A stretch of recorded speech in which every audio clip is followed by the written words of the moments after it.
Lots more still to come. Lord Frost is going to join me with his take on the Labour Brexit and reset deal with Brussels. Rupert Lowe MP will speak frankly about Reform UK and Nigel Farage. And Julie Binder will be here to talk about her new book, Lesbians, Where Are They Now? And reflect on that latest ruling from the Supreme Court. But first, joining me now is Alex Burghart MP, Shadow Chancellor of the Duchy of Lancaster. Lovely to see you this morning. Now, Kemi Badenoch says that the Great Camilla. Brexit reset is a surrender deal. But Labour are saying, well, sorry, the deal that Boris Johnson negotiated wasn't good enough.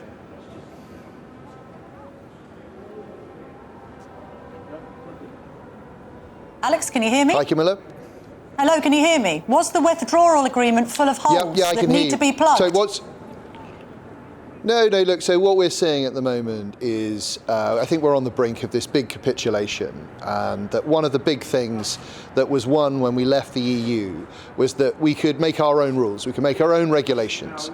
And actually what we're seeing is that the government appears poised to sign up to what's called dynamic alignment. And dynamic alignment means that we will have to follow the EU's rules on a whole host of regulation that affect trade and goods and fishing, goods and food. But we won't get a say on how those rules are created, and that's not what the British people voted for in 2016. What British people voted for was independence and sovereignty, and it looks like this is just going to be a rollover on that. I know, but Boris Johnson said it was an oven-ready deal, but hasn't it caused problems at the border with long waits for lorries, food going off inside, exports down, imports down, problems over defence and security pacts, still a problem with migration across the border? I appreciate stopping the boats wasn't a priority in 2020, but it's become a priority now. So if you look back to 2015, Camilla, the volume of UK trade with the rest of the world was about £1 trillion, just over £1 trillion. And by 2023, that had become over £1.5 trillion. So all this nonsense that people were coming out with during the Brexit debate, all this stuff that we heard from the Remainers and the Labour Party about how it was going to kill UK trade with the world just turned out to be total rubbish, right? So you always have to look at these debates through the prism of what has actually happened since. What's actually happened since is that UK trade with the rest of the world has grown very sharply despite all of the nonsense that people spoke at the time. But isn't it the case that Theresa May, your former Prime Minister and Conservative Prime Minister, absolutely bungled the negotiations almost from the very beginning, came out with this checkers deal?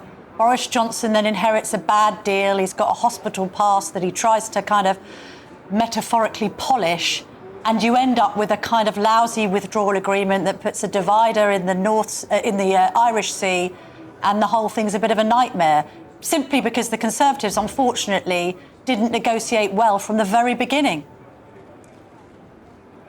Yeah, if you remember that very early on in this process, the Conservatives didn't have a majority in Parliament, being opposed by parties of all stripes. I'm very pleased that you've got Lord Frost coming on your show later, Camilla, because I think what Frost managed to do in those negotiations was pull the iron out of the fire. He brought an end to free movement. He brought an end to our regulatory alignment with the EU. He got the first stage and a good deal on Britain's fish, and he managed to put us in a position where we were truly out of the EU. What the Labour Party is now trying to do in government is move us back in, but with none of, if you're part of the EU, you get to sit at a table and decide what the rules are going to be.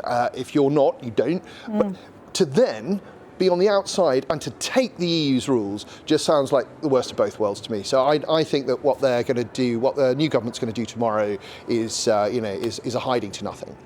I know, but some of the reason why the Brexit deal was sabotaged or nearly sabotaged was because actual Tories were railing against it. You had Tories in your own party trying to reverse the referendum. And that is ultimately why, along with your failure to control immigration, that you're now having a horrific slump in the polls.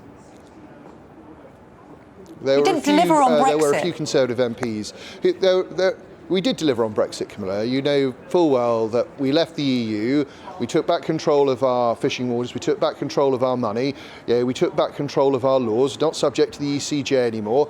So the idea that we didn't leave the EU is wrong, and you'll be able to ask Lord Frost about that later on. But the real body of people in that Brexit Parliament who were opposing us were the Labour Party, many of whom are now forming this administration, many of whom are now in power, and these are the people who are trying to take us back into the EU, but without the power of being in the EU. It's the worst of both worlds. OK, tell me about your deportation bill. Why now? How will it work?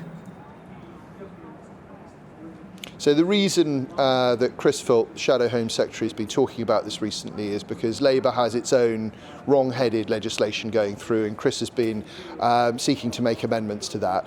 And what we want to do is bring in a hard legal cap that on immigration Parliament would have to vote for every year. Politicians of all stripes have to stand up and say exactly what they thought the right level of immigration would be. We will set out what that number is close to the election, but it will be very, very much below what Labour's providing right now. Closer to the election? Why can't you tell us what it is now? Because we need to do. One of the problems that we always have with the immigration debate is that people don't do the detailed work on it. It's clear that the Labour Party didn't do the detailed work on it going into the last election. We want to make sure that whatever cap number we come up with is absolutely deliverable and much lower than the level we have now. We are in opposition. We have time to do that thinking. We're going to do it, and we're going to get it right.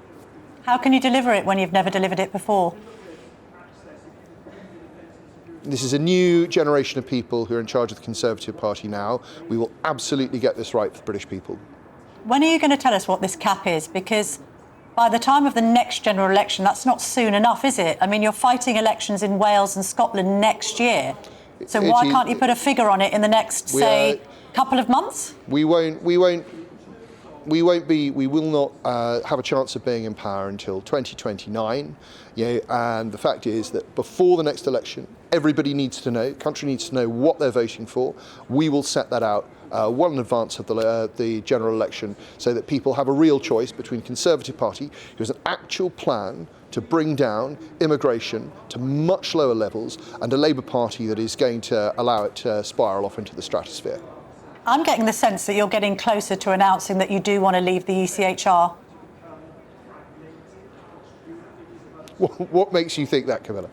Because there's a lot of rhetoric in Tory circles about moving in that direction. I think you've acknowledged that Robert Jenrick has had huge cut-through on that compared to Kemi Badenoch.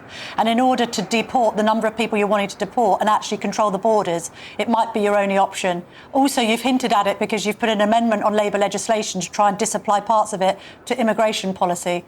So that's 5 good reasons why you might do it. And the 6th reason will be because you've got Nigel Farage and Reform breathing down your neck, beating you in the polls at every turn, and you're not trusted to bring the numbers down.